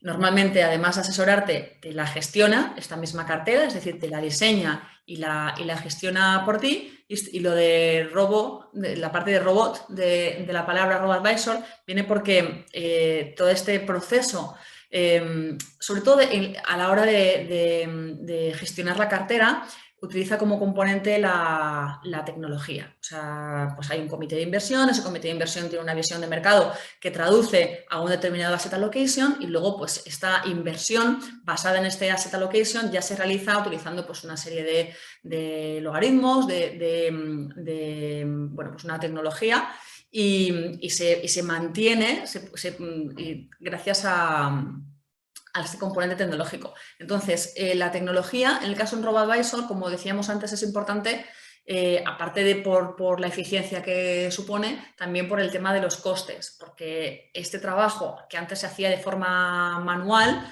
pues como en muy buena medida se puede delegar ahora en un software, ¿no? en un componente tecnológico, pues se abarata y de este modo pues podemos tener todas las ventajas de una cartera gestionada, pero con unos costes muchísimo más reducidos.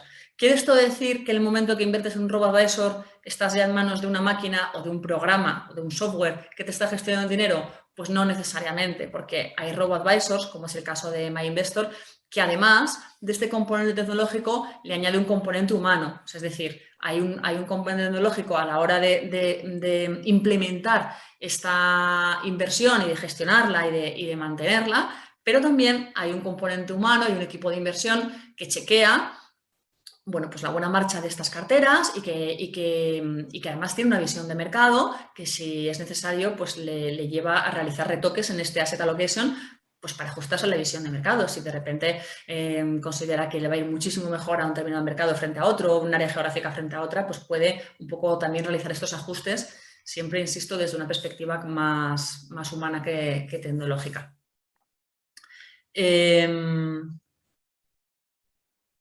Algunas de las preguntas que nos estáis haciendo son más relacionadas con recomendaciones de inversión, qué opinamos o qué opinen Nasi con respecto a un determinado fondo o con respecto a una determinada composición de una cartera. No las estoy leyendo, porque nosotros no podemos hacer recomendaciones de inversión, o sea, tened en cuenta que os podemos dar una visión general, por supuesto, todas las dudas conceptuales y teóricas que tengáis, pero no os podemos decir, sí, haces bien invirtiendo en este fondo o tendrías que invertir al 50% en este y al 50% en este otro, porque eso sería hacer asesoramiento financiero y en todo caso, aunque que no podemos hacerlo, pero aunque lo hiciéramos, tened en cuenta siempre que no hay una sola verdad que se ajuste a todos los perfiles. No hay una cartera idónea para todos. O sea, todo depende de vuestro perfil de riesgo, de vuestras necesidades. Entonces, tendríamos incluso que saber más de vosotros para saber si esos fondos, esas carteras que nos estáis planteando son buenas o son malas, porque habría que ver cuál es vuestro objetivo financiero con ellas, cuál es vuestro perfil y demás. Preguntan también si el día de mañana, si alguno de vosotros quiere retirar esos fondos, si se le restan los impuestos en caso de ser positivo. Vamos, entiendo que en el caso de haber ganancias. Aquí recordaros que en los fondos de inversión solamente se pagan impuestos una vez reembolsas el dinero, es decir, una vez conviertes ese dinero en efectivo. Pero si traspasas el dinero que tienes en un fondo de inversión a otro fondo de inversión, entonces no tienes que pagar impuestos. Solo vas a pagar impuestos en el momento en que saques el dinero definitivamente de ese fondo. Con las carteras de fondos indexados, como nuestras carteras musicales, sucede lo mismo. Es decir, si tú estás invirtiendo en una cartera musical y sacas el dinero en efectivo, pues ahí tendrás que tributar por las posibles plusvalías generadas. Pero si decides reembolsar en un fondo de inversión, pues de momento no tendrías que pagar impuestos por las posibles plusvalías, sino que ya desde ese fondo pues podrás seguir podrás quedarte en el fondo en el que has reembolsado o traspasarlo a otro, que siempre que vayas de fondo en fondo, pues no es necesario tributar. Lo que solo añadiría, que no sé si es exactamente lo que pregunta la persona, es si realmente quiere reembolsar, no hay problema, se le abona en efectivo en su cuenta y yo creo que automáticamente se retiene de los beneficios un 19% por si acaso. Y luego si hay que liquidar algo a Hacienda al cabo de un año, lo que son unos meses, pues se liquida aparte, pero que sí que es automático, al menos un trocito.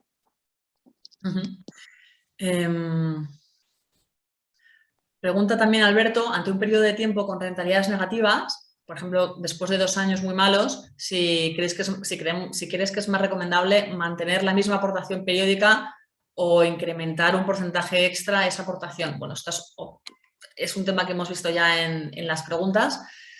No sé si 2 años es poco tiempo en ese sentido, Ignasi, para dar una recomendación a... A ver, depende. ¿Estamos hablando de 2 años de alfa negativo, es decir, que el gestor lo ha hecho mal? Bueno, él habla de rentabilidades negativas, en realidad. Bueno, Y entiendo que dentro de inversiones en indexados.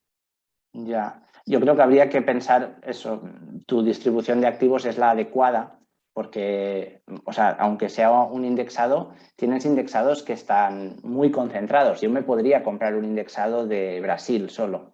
Y bueno, como has visto, Brasil por la pandemia todavía no han salido del agujero, ¿no? Entonces, sí, llevan 2 años bastante malos.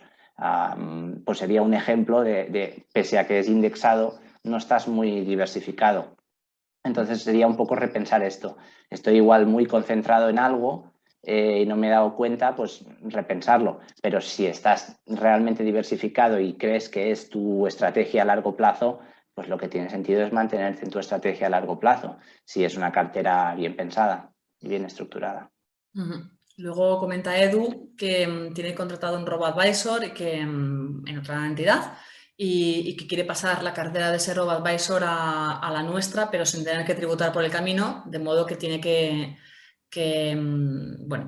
reembolsar del robo-advisor inicial a un fondo y ya desde ese fondo a invertir en cualquiera de nuestras carteras, pero que inicialmente le han dicho en esa entidad que no puede hacerlo. En ese sentido, tened en cuenta si os queréis traer vuestras carteras o queréis invertir desde una cartera que tengáis en otro robo-advisor a una de las nuestras, que tenéis que saber cuáles son las condiciones de reembolso de ese robo-advisor. Nosotros ahí no podemos, o sea, nosotros podemos deciros cuáles son las condiciones de entrada y de salida de nuestras carteras, pero desconocemos cuáles son las condiciones de entrada y de salida de las carteras de otros robo-advisors, con lo cual eso es importante que lo tengáis en cuenta también, bueno, pues a la hora de sacar vuestro dinero de allí, que os aseguréis muy bien con ellos de si podéis o no podéis sacarlo a un fondo o si es imprescindible que lo saquéis al efectivo, depende de las características del servicio que tuvierais contratado con ellos. Pero bueno, también tomad nota mental de lo importante que es contratar un robo-advisor donde sepas a priori que si lo necesitas vas a poder reembolsar en un fondo o vas a poder reembolsar en efectivo. Nosotros, por ejemplo, tenéis la certeza de que sí que damos esa posibilidad de que si en un momento dado quieres sacar tu dinero, no solamente puedes sacar tu dinero, sino que lo puedes sacar en efectivo o en un fondo desde el cual vas a poder traspasar a la cartera de un competidor o a otro fondo o a donde quieras sin tener que tributar por el camino. Es el tipo de cosas que pueden parecer menores a la hora de invertir en un robo-advisor, pero también es importante, ¿no? Saber un poco qué políticas sigue en este sentido. Pregunta Leticia, le gustaría saber en qué momento se puede retirar la inversión o en qué momento sería la mejor estrategia. Entiendo que se refiere a cuál es el mejor momento para finalizar una inversión, ¿no? Para proceder, como si dijéramos allá, a este reembolso definitivo.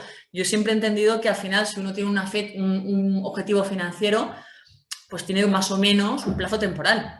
Y en el momento que culmina ese plazo temporal, pues tendrá que sacar su dinero de esta cartera o de este producto financiero y emplearlo en el objeto para el cual ha estado ahorrando, ¿no? Pues si estás ahorrando para comprarte un coche, pues llegará el momento en que necesites comprarte ese coche y tendrás que sacar el dinero y comprártelo o pagarle el máster a tus hijos o si estás invirtiendo para pagar la entrada a un piso y has encontrado el piso de tus sueños, pues al final es la propia meta financiera la que te va a determinar cuándo vas a reembolsar. Pero si tienes un margen un poquito amplio, Ignasi, no sé si hay alguna pista que le podamos dar a esta persona para ver si hay algún... Es como hacer un market timing, pero al revés, ¿no? Al salir. Sí.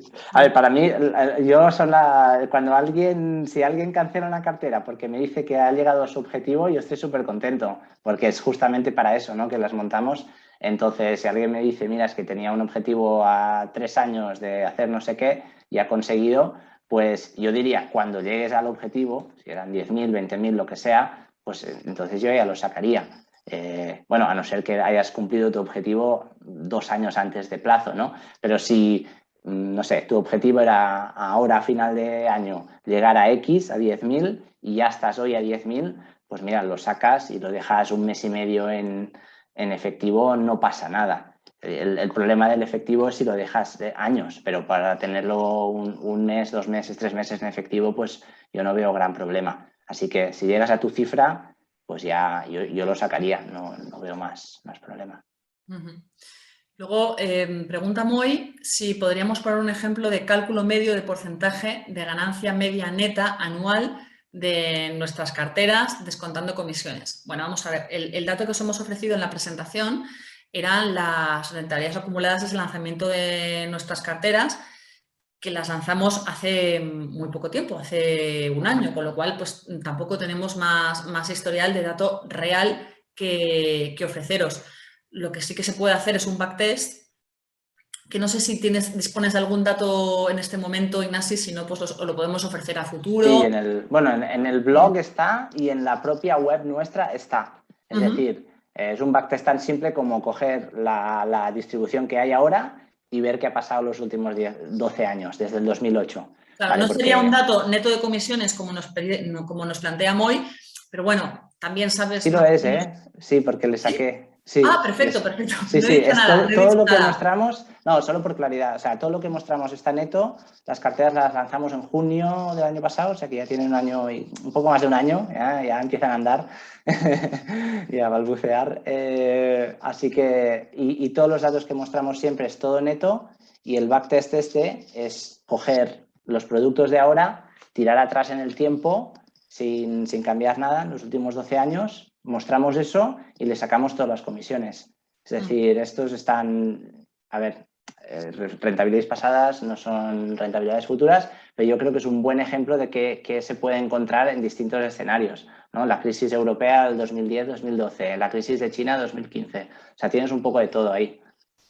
Claro, al final tened en cuenta que las carteras están integradas por fondos indexados. Entonces, lo que sí que se puede ver es qué habrían hecho esas carteras, si, como están al final compuestas por indexados y sí que sabemos qué es lo que han hecho esos índices en los últimos años, pues sería el ejercicio un poco es ver qué habría sucedido si en vez de lanzar las carteras pues el año pasado, como las lanzamos, las hubiéramos lanzado hace pues 5 o 10 años o 15 o los que sean. Y efectivamente ahí tenéis tanto en el blog de MyInvestor como en la propia página web de MyInvestor pues ejercicios como de mirar al pasado, qué hubiera pasado si las hubiéramos lanzado antes, como muy bien dice Ignasi, descontadas ya las comisiones. Pregunta Ismael si en nuestras carteras hay algún fondo con una renta mínima garantizada. No hay fondos con rentabilidades garantizadas porque la única forma de que un fondo garantice una rentabilidad es que sea de la categoría de garantizado, de fondos garantizados, que es una categoría muy concreta. Para que pueda ofrecer esa garantía tiene que haber tiene que haber un tercero que proporcione esa garantía, ya sea una garantía total o una garantía parcial. Y nosotros pues no invertimos, o sea, las carteras de MyInvestor no tienen fondos garantizados, tienen fondos indexados. También aclararos que los fondos garantizados, a pesar de que efectivamente pueden proporcionar esta garantía del capital, esta garantía del capital no sale barata. Para poder contar con un tercero que te garantiza la protección de ese capital, pues bueno, pues esto va en perjuicio de las comisiones que tiene que pagar el cliente y de la posible rentabilidad obtenida y de hecho, pues como botón de muestra, sobre todo en un entorno de tipos como el actual, pues si veis un poco las rentabilidades que ofrecen los fondos garantizados de la categoría de fondos garantizados, pues son prácticamente nulas. No van con nuestra filosofía, la verdad. Pero bueno, en todo caso, respondiendo a tu pregunta de forma taxativa, no garantizamos ningún tipo de rentabilidad ni invertimos en fondos que garanticen ningún tipo de rentabilidad. Pregunta otro asistente, ¿cuánto tiempo hay que esperar en las carteras indexadas de MyInvestor para poder recuperar el dinero invertido por necesidad de liquidez?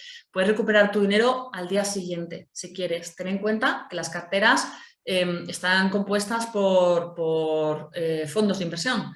Y los fondos de inversión, la mayoría de ellos al menos, dan liquidez diaria, de modo que tú cada día puedes recuperar tu inversión sin ningún tipo de problemas. No hay un plazo a partir del cual puedas solicitar el reembolso, sino que precisamente una de las grandes virtudes, tanto de los fondos de inversión como de las carteras de fondos de inversión, ya sean indexados o no, es que la liquidez es muy, muy elevada y se puede obtener diariamente.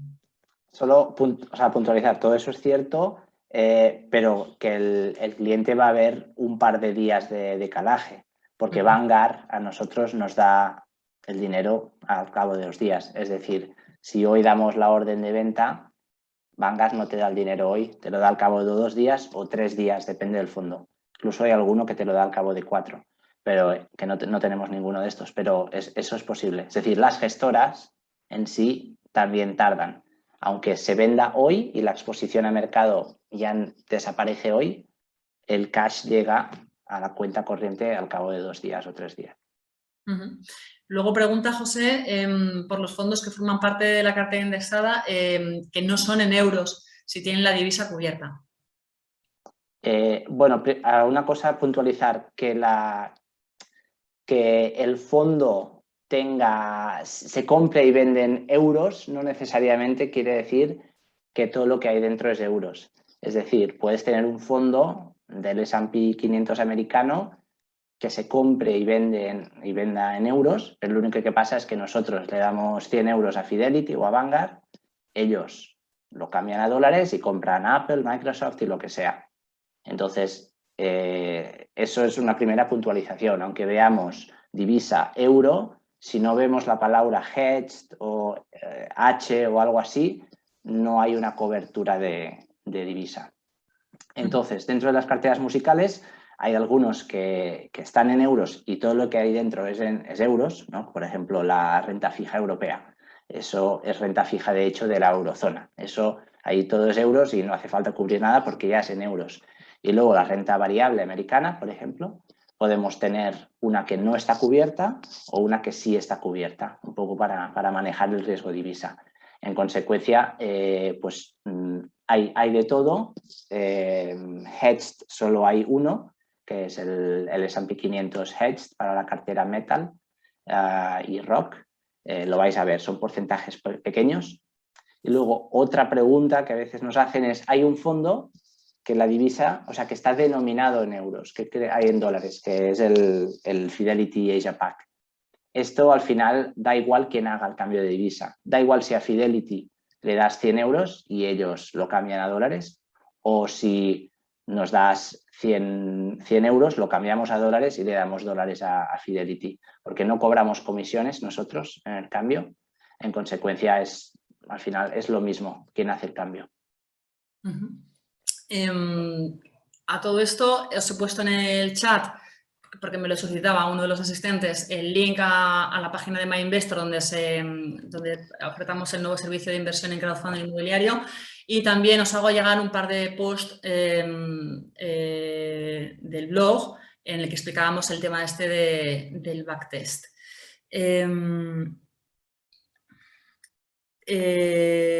Otra de las preguntas que nos hacíais era sobre las comisiones, sobre la rentabilidad de las carteras, si está neta de comisiones o no, si se ha deducido ya el TED y las comisiones y demás, preguntaba CSR. Sí, la rentabilidad que damos es neta de comisiones, pero no solamente neta de las comisiones que cobramos nosotros por nuestro servicio de gestión de carteras, ese 0,15 más 0,15, sino que la propia rentabilidad de los fondos ya es neta del TER de los fondos, pero eso ocurre con nuestras carteras y ocurre con cualquier fondo de inversión. Tú cuando ves la rentabilidad de un fondo de inversión ya se le ha deducido los gastos de ese fondo, porque son gastos que se deducen día a día del valor liquidativo. Entonces, la rentabilidad, la evolución del valor liquidativo de un fondo y, por tanto, la rentabilidad de un fondo ya te está descontando los gastos de ese fondo, el TER de ese fondo. Con lo cual, en nuestras carteras, las rentabilidades de las que os hablábamos antes son netas tanto por supuesto, del TER de los fondos como de las comisiones que cobramos nosotros. Pregunta César si en nuestras carteras modificamos los fondos dependiendo de cómo evolucionan. Ignacio. Bueno, lo que he comentado antes es, si encontramos un fondo idéntico, más barato, lo cambiamos. Eso puede ocurrir porque sea un fondo de nueva creación, puede pasar, o porque negociamos con la gestora que nos rebajen las comisiones o acceso a una clase más barata. Eso es lo que ha sucedido con Fidelity y Vanguard. Luego, lo que supongo que comentas es, imagínate que vemos que pese a ser un indexado, lo está haciendo muy mal frente al índice. Eso sería raro, podría ocurrir sí, pero sería raro. Pero imagínate que vemos que un iShares que traquea un cierto índice empieza a desviarse mucho del índice. Es decir, lo empiezan a hacer súper mal. Ahí sí consideraríamos cambiarlo. Claro que sí, porque queremos seguir a un índice, no queremos que se desvíe masivamente. Pero en general las gestoras que usamos saben lo que están haciendo, así que lo hacen muy bien. Yo los veo casi indistinguibles. Todas las grandes gestoras lo hacen muy bien. Seguir al índice.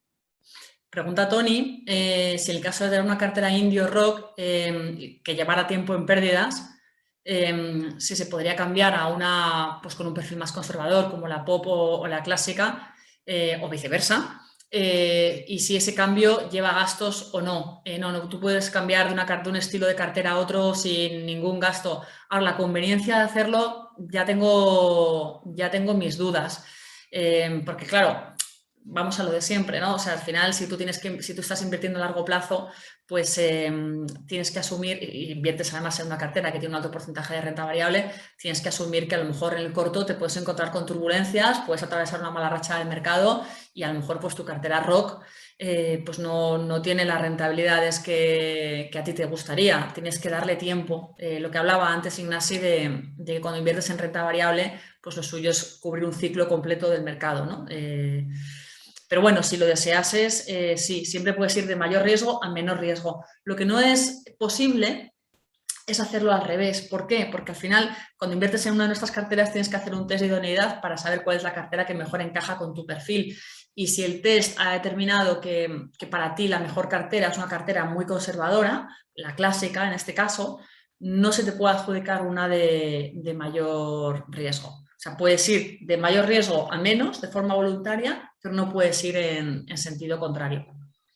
Pero bueno, si tu perfil es indie, puedes escoger entre indie, pop, clásica. Es decir, si tu perfil es un riesgo medio, puedes escoger riesgo medio, riesgo bajo, riesgo muy bajo. Eso no hay problema. Entre estas tres, legalmente podemos.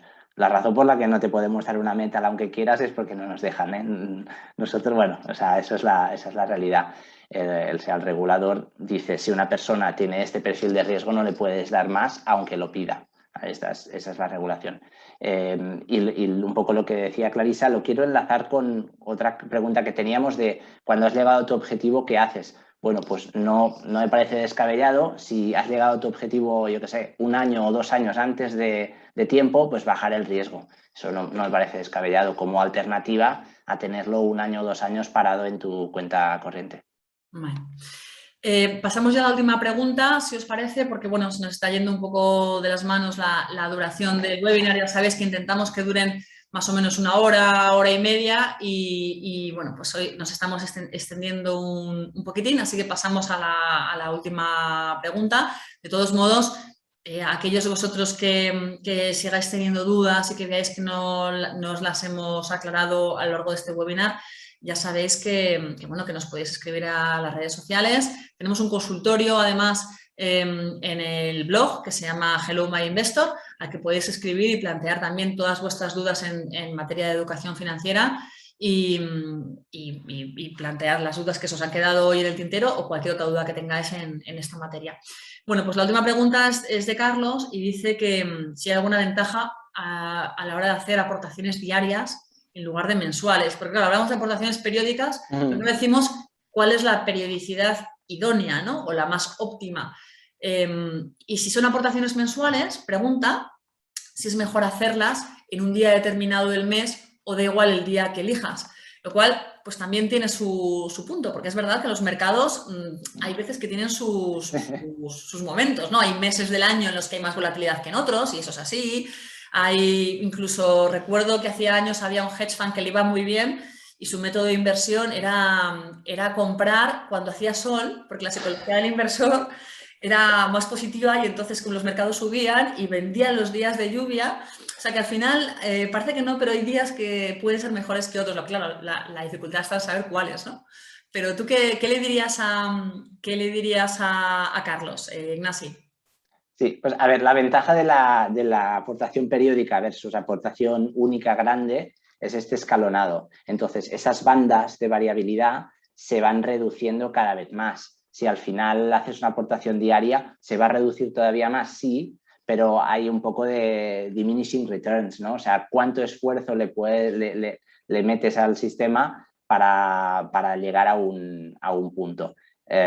Con aportaciones mensuales ya reduces mucho esta variabilidad de entrar en el peor día o en el mejor día, pero bueno, lo bueno de nuestro sistema en concreto, nuestra plataforma, te permite hacer una aportación semanal o una diaria o una quincenal. Eso lo puedes programar como tú quieras, esa es la realidad. Pero bueno, sin embargo, ahí lo que pasa es que vas a tener una lista de órdenes de 1 euro cada día y no sé, o sea, hay un trade-off, ¿no? Hay como una balanza. Mensuales ya está bien, ya ganas mucho en reducir la variabilidad. Igual semanales marginalmente mejor. Y bueno, si diaria si quieres rizar el rizo, pero creo que la mejora es muy marginal. ¿Y algún día mejor del mes, Ignasi? Eso sí lo ¿Sube más la miramos. bolsa los primeros días del mes o baja más? Eso sí lo miramos cuando estábamos construyendo ese análisis y no era significativo, había diferencias, pero no era significativo. Habíamos cogido 20 años de historia y no era materialmente significativo si era el día, y me lo invento, el día 10 o el día 20. Como cogimos varios ejemplos y no encontramos, digamos, statistical significance. Pero bueno, al final es un periodo de 20 años, que no, y además es histórico, que a futuro puede que haya una estrategia que no sepamos que consista en eso, ¿no? Comprar los viernes, pero no la conozco a día de hoy. Bueno, pues muchísimas gracias, Ignasi, por estar hoy con nosotros, aclarándonos todas estas dudas. Ignasi Vilaisao, director de inversiones de MyInvestor, muchas gracias por estar aquí hoy. Muchas gracias a ti y a todos los asistentes. Y también, efectivamente, muchísimas gracias a todos los asistentes por compartir este tiempo con nosotros. Recordaros que el webinar de hoy, la grabación, se va a colgar en nuestro blog y la tenéis a vuestra disposición a partir de mañana, también el podcast. Recordaros que en este blog, aparte de los webinars, tenéis todo tipo de contenidos relacionados con la educación financiera y sobre el tema que nos ocupaba hoy. O sea, encontraréis todo tipo de contenidos de post, podcast, vídeos, webinars y demás relacionados con la gestión indexada, con las aportaciones periódicas. O sea, muchas de las cuestiones que han ido apareciendo en la conversación de hoy vienen explicadas en diversos posts y en diversos contenidos del blog, así que os animamos a que os deis una vuelta por el blog, a que os suscribáis, que por supuesto es gratuito, para que os tengamos actualizados de los últimos posts que vamos subiendo. Y luego, dentro del blog, encontraréis también este consultorio al que podéis plantear pues, vuestras dudas teóricas, conceptuales. No hacemos recomendaciones de inversión, pero sí que podéis preguntarnos desde un punto de vista conceptual. Oye, pues no entiendo muy bien en qué consiste esto, lo otro. Bueno, pues un poco como las dudas que nos habéis planteado hoy, pues aquellos de vosotros que no os hayamos podido responder hoy, que os aseguramos que ha sido por falta de tiempo, pues nos lo podéis plantear ahí. Y lo dicho, muchísimas gracias a todos por estar esta tarde y que paséis una buena tarde. Luego.